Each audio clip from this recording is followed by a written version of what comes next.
tụi mình nhớ tin nó nữa tôi mua ít khổng nữa ít khổng đến tôi đây đó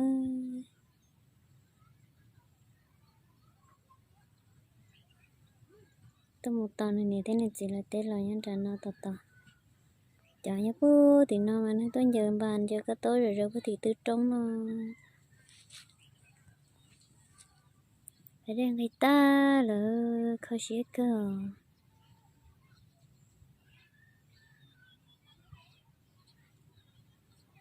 lúc khó khó đây lâu ta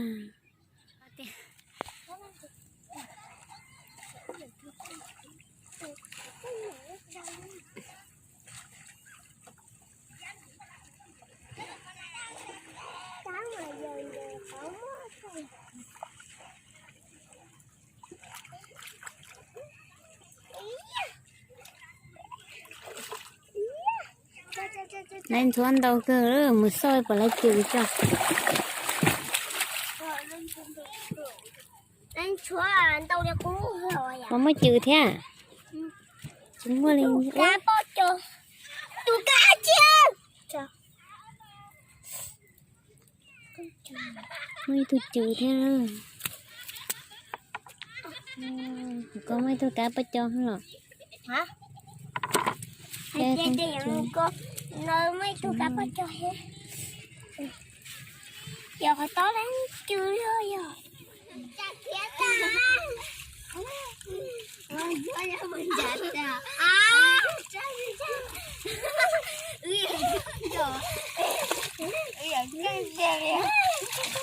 mấy giờ chưa cũng mới chưa nó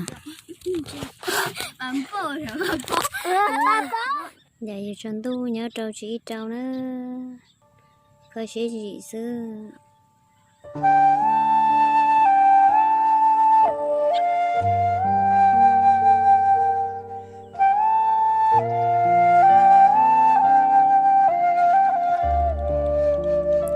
nó ta tập phải bữa tập tết đó